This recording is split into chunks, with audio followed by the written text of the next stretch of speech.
And we are back. Welcome in, everybody. This is From the Pocket, and we are coming at you with our second round of grades for free agency. We did the NFC earlier this week. Today, we are diving into the AFC.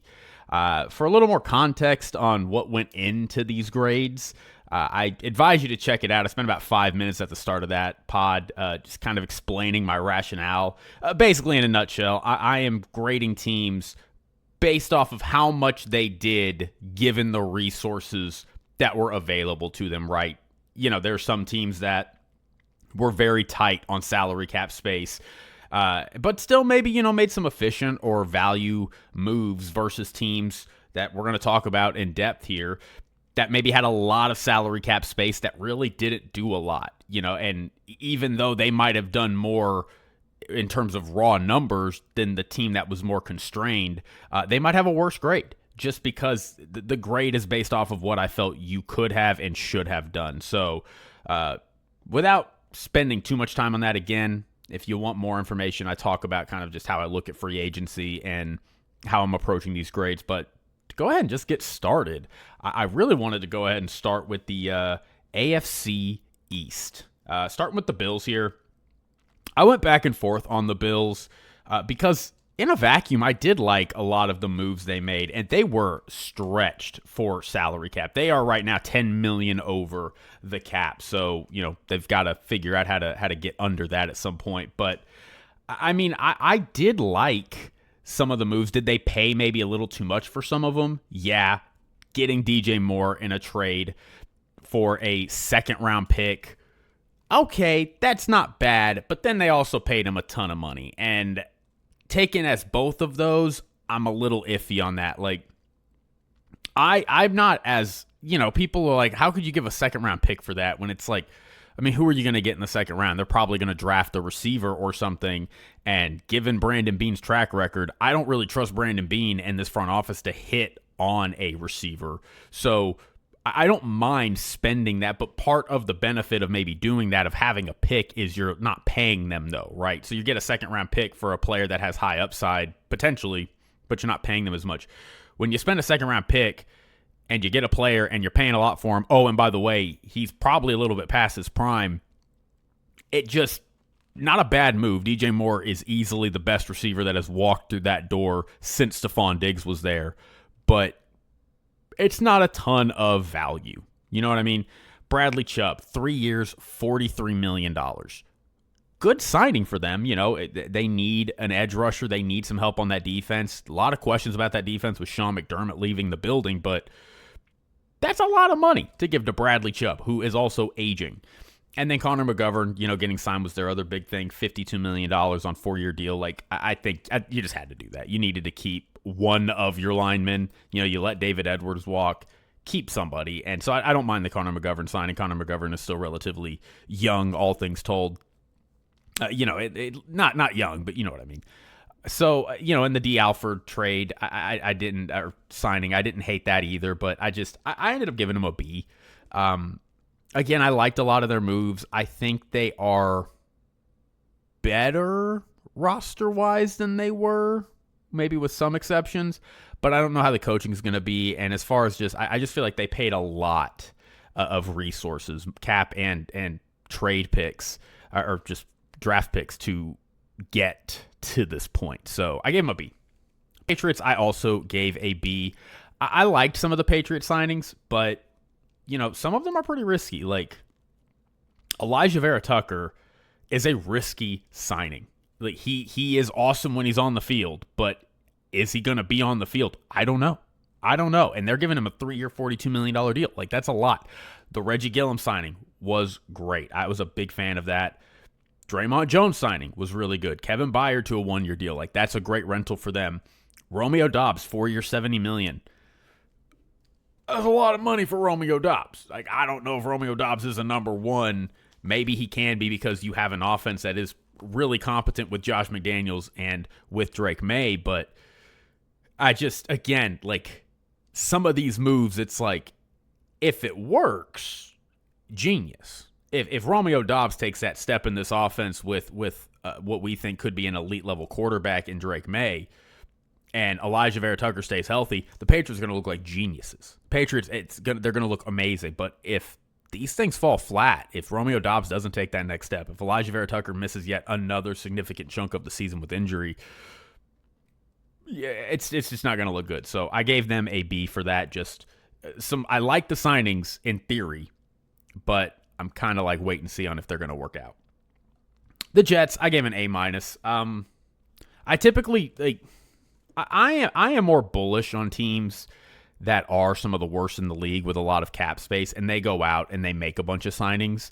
But the reason I gave the Jets such a high grade was because, first off, I love a lot of the signings. I love the Kingsley Enagbare signing.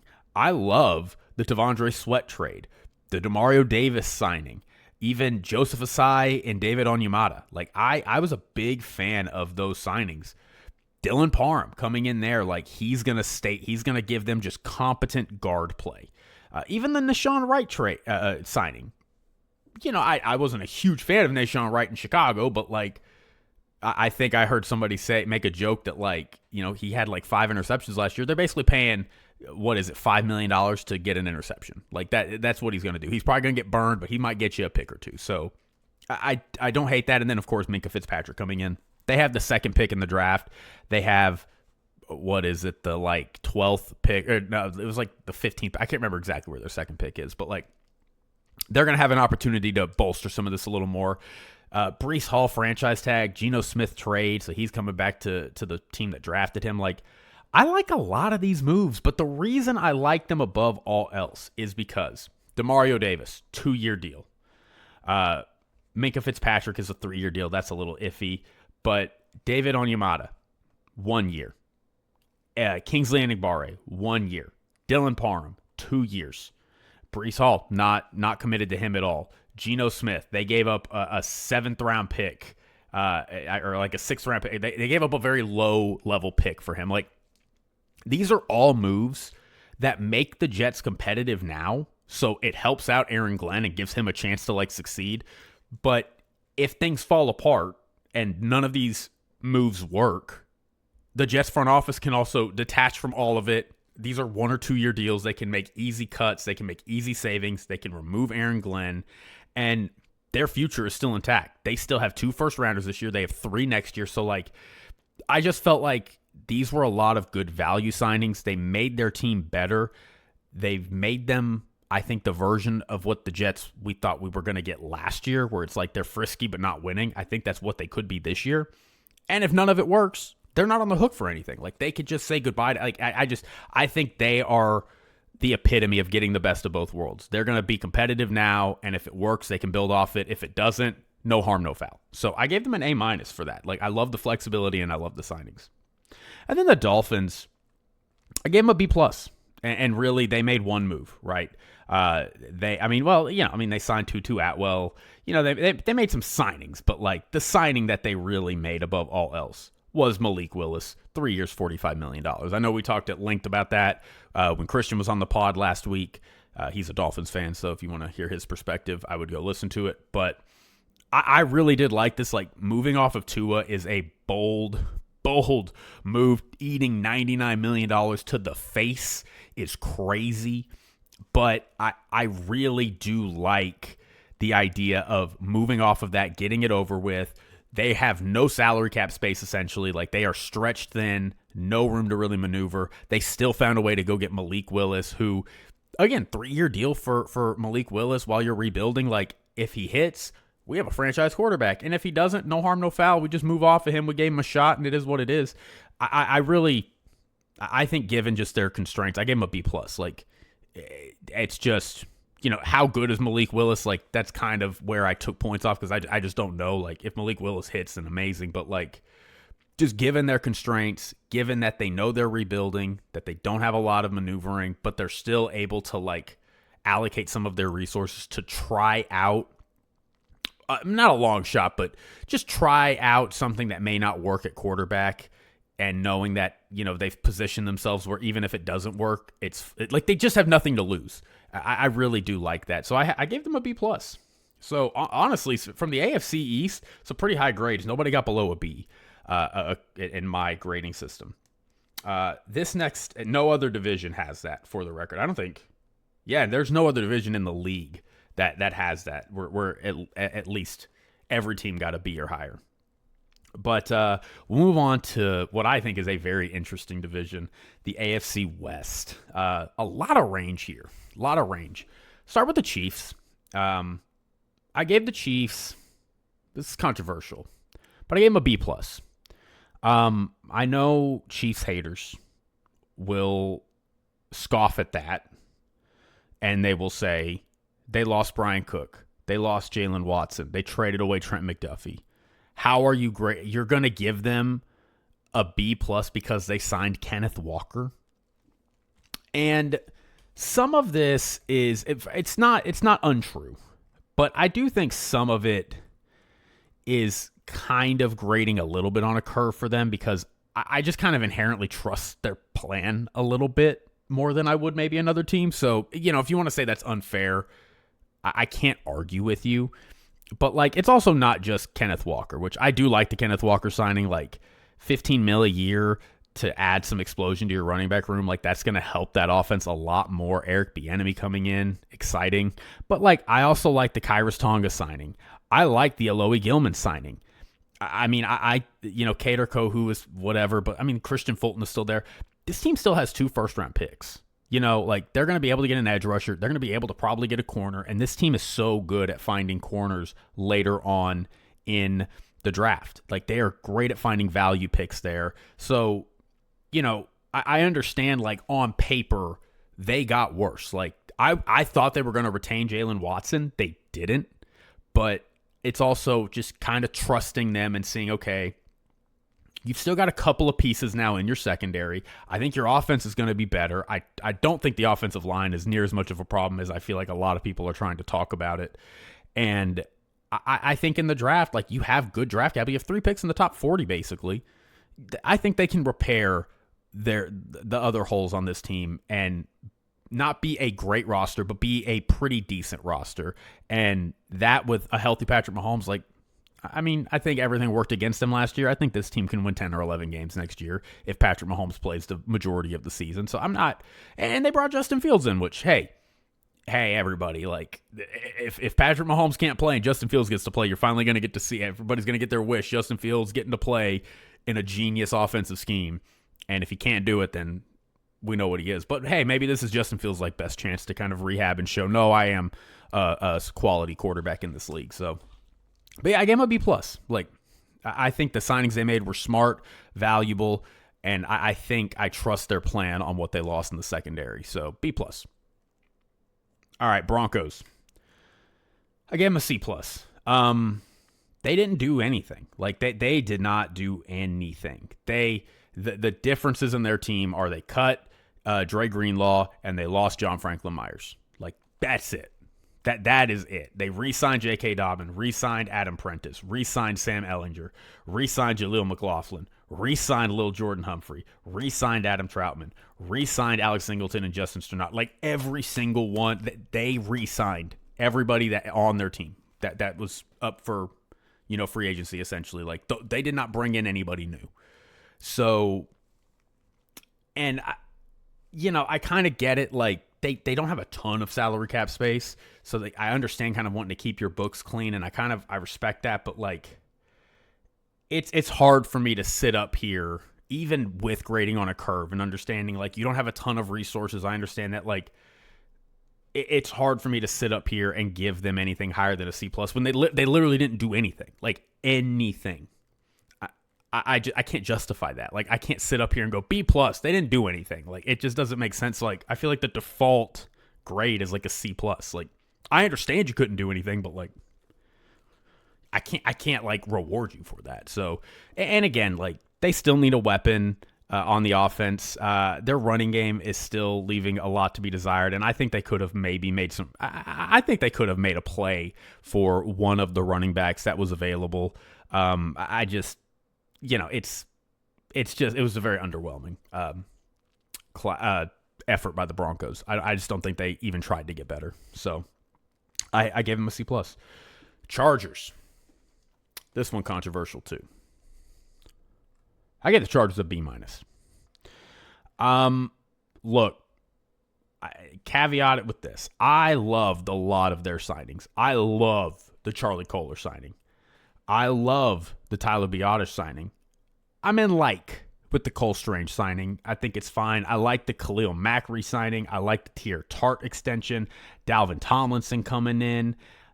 I did like a lot of what they did, but I am very disappointed in what this team failed to do.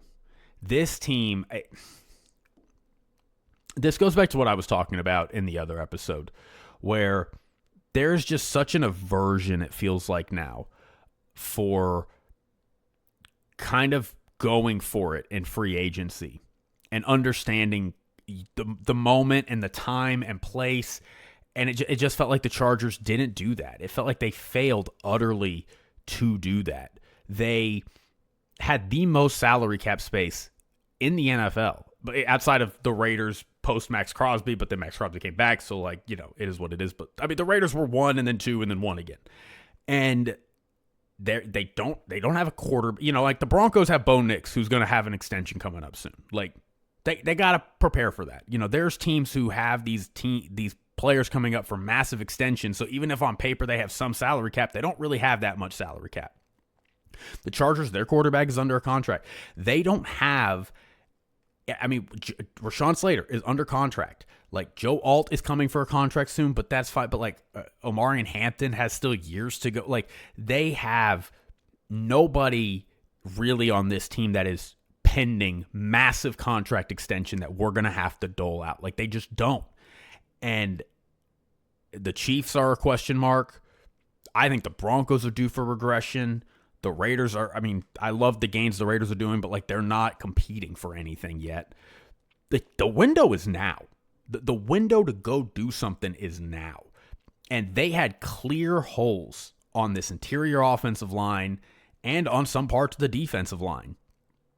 And I just, again, the Cole Strange signing is fine. The Tyler Biadasz signing is good, but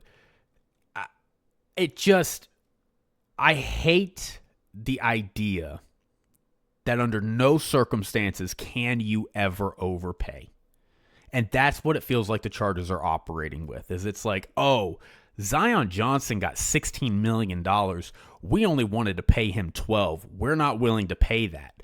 And it's like, you guys have so much money. Why are you quabbling over overpaying somebody $4 million? You don't need to go out and sign everybody. You don't need to use all your money. But if you can bring in 2 players and collectively overpay them by $8 million and solve the issue on your team, why would you not do that? Why wouldn't you? The conservative nature of how they approached free agency really annoyed me.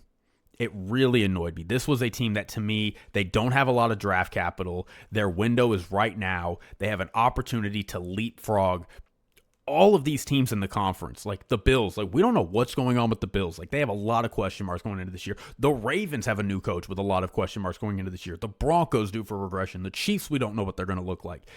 The Chargers' time is now.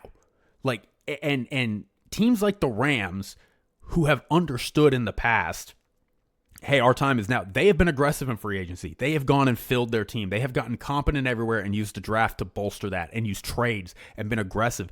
And the Chargers just stayed pat and didn't do any of that. It really annoyed me. It really annoyed me. I gave them a B- because I did like some of their signings, but they should have done way more than they did. And then the Raiders, I gave an A.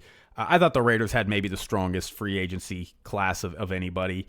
They had unlimited money, essentially. I love the Tyler Linderbaum signing. I don't care that they overpaid for him. You have a young rookie quarterback coming in, a center especially, one that fits your scheme like Tyler Linderbaum does, is critical to helping that quarterback adjust to the league and, set pressures and set protections. So I did love the Tyler Linderbaum signing. The Jalen Naylor signing is just a great addition to their room. And they didn't pay that. $12 million is not ideal, but again, I'm fine with a little bit of an overpay when you have the money to spare. And then Kwity Paye, Nakobe Dean, Quay Walker, trading for Teron Johnson. I liked all of those moves. And again, they retained Max Crosby. So, like, this defensive front all of a sudden is like, oh, that's a pretty good defensive front. Like, again, I don't think they're going to be competitive this year. I think if they win 7 games, we're going to look up and go, great job. But this team is definitely better than it was. It took a little bit of overpaying, but I don't mind it at all. A big fan of what the Raiders did. Glad that they're being aggressive. Glad that they understand the moment. And glad that they understand that they're going to have a rookie quarterback and they need to do everything they can to set him up for success. It did not feel like, for example, the Titans did that well last year, right? Like, they were aggressive in free agency in a lot of ways, but they really came up short in a lot of areas, knowing they were going to take Cam Ward and giving him a system that he could flourish and operate in. It feels like the Raiders are doing exactly what they're supposed to do with that. So I do like that. Okay. Let's move on to the AFC North. We start with the Ravens controversy, because we all know what happened. The Ravens, the Max Crosby fiasco. We talked about that on the last pod, so I'm not going to get too much into that. But I gave the separating things from that and what all went with it. I gave the Ravens a B+. I like the John Simpson signing. They still need some help in their interior offensive line. They still need some help in the receiver room, which I was a little annoyed they didn't do anything to address that. But I think their O-line is a player away from being pretty set. And I think their defense is going to be good. Like, I love, obviously, the Trey Hendrickson signing was strong, and that helps them, and they retained those picks like they wanted to. So good for them. But the Jalen Hawkins signing is a real bargain bin. And I think, next to Malachi Stark, Kyle Hamilton, Marlon Humphrey back there, I really do like a lot of what this defense could be for the Ravens. I think they have done a great job of repairing. And if Nnamdi Madubuike comes back and is healthy, Ravens defense with Jesse Minter, it's going to be back to being a top-tier unit. Like, just you watch. And if your only concern is what Lamar is doing with that offense, like, that's a pretty good spot to be in, because if Lamar can come back and be a semblance of what we know Lamar is, that offense is going to be fine.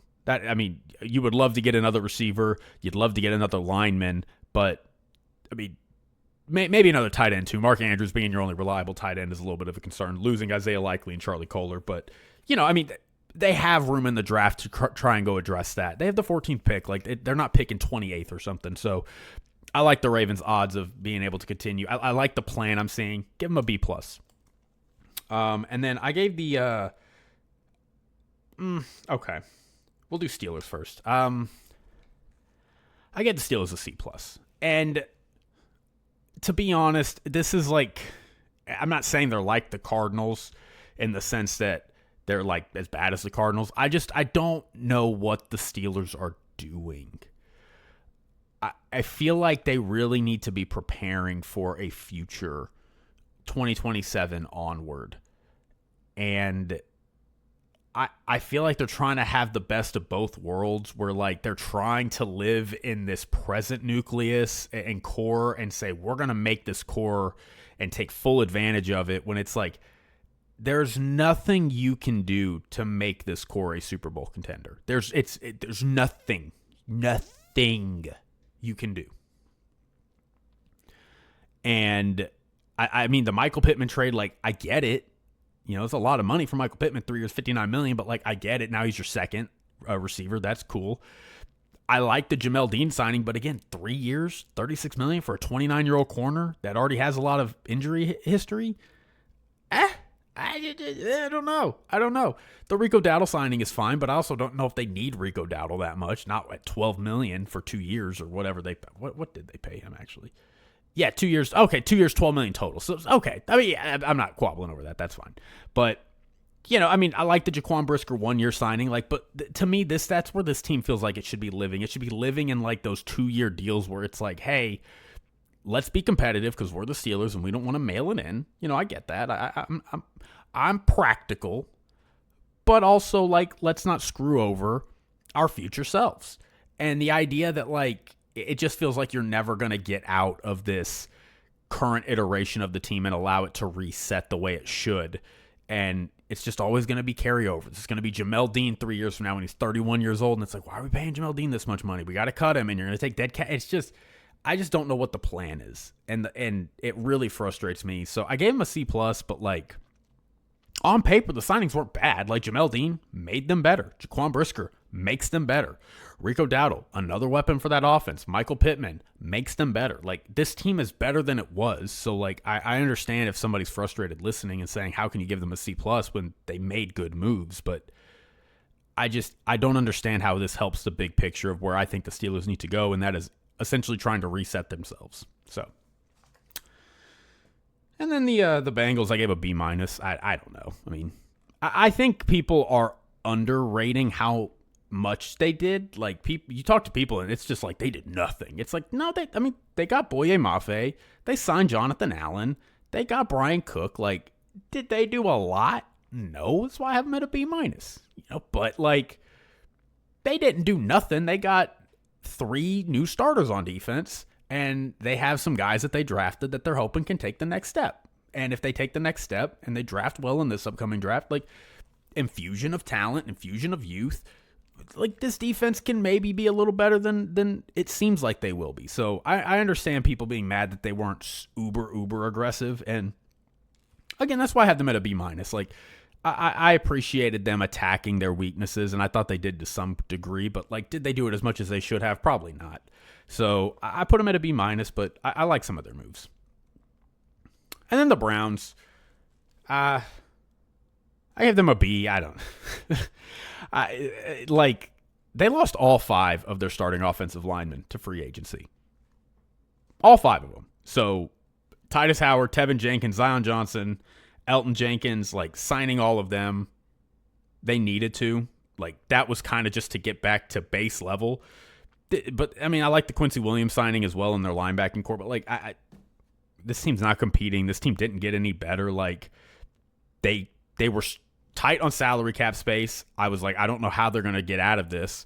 And they made some pretty good offensive line signings, and they're going to be able to fill the team next year. Like, that's kind of all I expected from the Browns. And I thought they did it better. They did it better than I thought they would. So I gave the Browns a B. Pretty good. Okay. Let's move to the last division here. Colts. I gave them a C. I'm kind of split on it because I respect the process that they are following. Like, they have a plan, and they are sticking to the plan. They are not bailing on the plan. For better or for worse, they are sticking to the plan. They brought in Daniel Jones and said, we are awesome with Daniel Jones. We're going to go invest first-round picks into shoring up our secondary and not having to worry about it anymore. And then, obviously, we all know what happens next. It all falls apart. They're still sticking to that plan, though. They're not bailing on Daniel Jones and saying, okay, now we got to go in another direction, and now we got to try to recoup, and we got to, like, kind of microwave this and try to fix some of these losses. They're saying, no, we are going to stick to the plan. Daniel Jones is still our quarterback. Sauce Gardner's still here. Alec Pierce is signed to a contract extension. We got to get rid of Michael Pittman, but, like, they got worse, and I mean, they were apparently in the Trey Hendrickson sweepstakes, but they didn't come up with Trey Hendrickson, so I can't give them credit for that. Like, I give them a C. Like, they're worse than they were. I have no optimism for them this offseason. They barely did anything in free agency outside of trade Zaire Franklin and make signings of their own guys.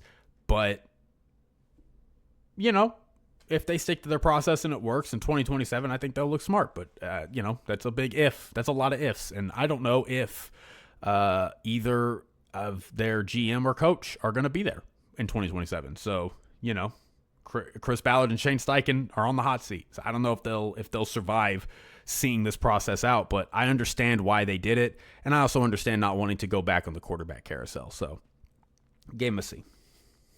Texans, I gave a B minus. I like some of the Texans signings. I feel like they're getting a little underrated. Their offensive line still is a concern to me. But I do think they improved it a little bit. Like, Trent Brown was signed. Evan Brown was signed. Braden Smith, 2-year deal, I thought was really good. Ed Ingram was re-signed. Like, they kept a lot of their talent and upgraded a little bit on their right tackle spot, which, again, it's like, at least you got a team to field. But I don't know. I like the David Montgomery trade. Keeping Donnell Hunter was clutch. keeping Sheldon Rankins was really clutch as well. And I really do like the Reed Blankenship signing. I think Reed Blankenship being your 5th best secondary player, that's exactly where Reed Blankenship thrives. Like you saw, that was when Reed Blankenship in Philadelphia was at his best, when he was just surrounded by a ton of all-star talent in that backfield. So I give him a B-. Like, I would have liked to have seen them. It just seems like they really struggled to prioritize their offensive line. I mean, we're 2 off seasons into this now, and this offensive line looks nominally better than it did when it was possibly the worst unit in the league 2 years ago. I mean, that, like, we're 2 off seasons in. Like, we saw the Bears in 1 off season go from having bottom 10 offensive line to a top 5 offensive line, and like the Texans, for whatever reason, just cannot figure out how to fix their line. And I don't feel like they dedicate enough resources to it. Like, going and getting Braden Smith on a 2-year deal is not enough. So I gave them a B-. Like, they did something, and I thought they added some depth, but like, it's just not, it's not enough. And then the Titans, this one was tough for me. I gave them an A-. I did like some of the Titans moves. I didn't like some of the Titans moves. You know, I love the Cordell Flott signing. The Alontae Taylor signing was hit and miss for me. I love the John Franklin Myers signing. I love getting Jermaine Johnson in a trade. I hated the Wan'Dale Robinson signing. I hate that signing. I think that is a terrible signing. Like, I think you're paying Wan'Dale Robinson almost $20 million a year to be basically your number 1 option. Like, it's not going to work. It's just not going to work. Like, Wan'Dale Robinson would be fine in a receiver room that was already established, but going to a receiver room that is lacking a ton of talent, Wan'Dale Robinson is not going to fix that. Like, he's not. So I hated that signing. I like some of the defensive signings. I think this defense under Robert Saleh is going to be very good. I'm a little iffy on this offense. I hope Cam Ward can take a step, but I like the Brian Daboll signing on paper, but I'm a little skeptical of some of what they're doing offensively, but I still give them an A-. Like, they had money to spend, and they went and attacked free agency, and they made their team better. The Titans are a better team in a lot of areas than they were pre-free agency. So I think that's worth noting. And our last team, and then it's over. Wow. Goes by quick. We got the Jaguars.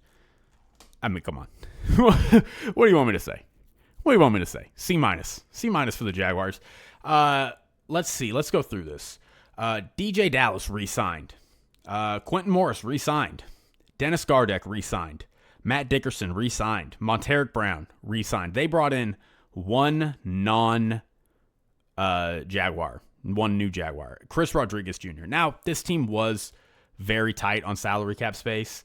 Going into it, right now they have less than $5 million in cap space. So, like, and that's without signing anybody new. And I mean, that's also on top of losing Devin Lloyd, losing Travis Achane. I mean, this team got worse on paper, and it kind of is what it is. Like, that they were going to do that. It was inevitable. They did not have the ability to keep this team around the way that it was. But like, I have to give them a C-. Like, they didn't make any moves. It's very similar to the Broncos. Like, they lost a lot, and they lost more than the Broncos did. Like, they lost talent on both sides of the ball and made no moves to do anything to fix that. Like, I have to call it what it is. I wish I could give them a higher grade, but like, I can't give you a higher grade when you literally, outside of a running back signing for a player that I don't even know a lot about. That's your grade. That's your grade. So they get a C-. So that's it. Went through all 32 teams. Again, go check out the NFC if you want to hear my grades there. But next week's big week. We're getting into draft. We're starting our draft process. We're going to start going through our top prospects at each position. So I don't know which one I'll do first. I don't think I want to start with quarterback. I really, outside of like 3 quarterbacks, I have like no interest in the quarterbacks in this draft. So I might start somewhere like wide receiver, maybe like edge rushers or linebackers or corners or safeties. Somewhere I'm a little more interested in. But check that out. We'll have a couple of those coming out next week. And we're hurtling towards the draft. We only got like 5 weeks until it happens. So until next time, I appreciate you. Thank you for listening. Thank you for rocking with me. Give me a like, give me a comment, give me a subscription. Go talk about me at the water cooler with your friends. Share this with your friends. And thanks so much. I'll catch you at the next one. Deuces.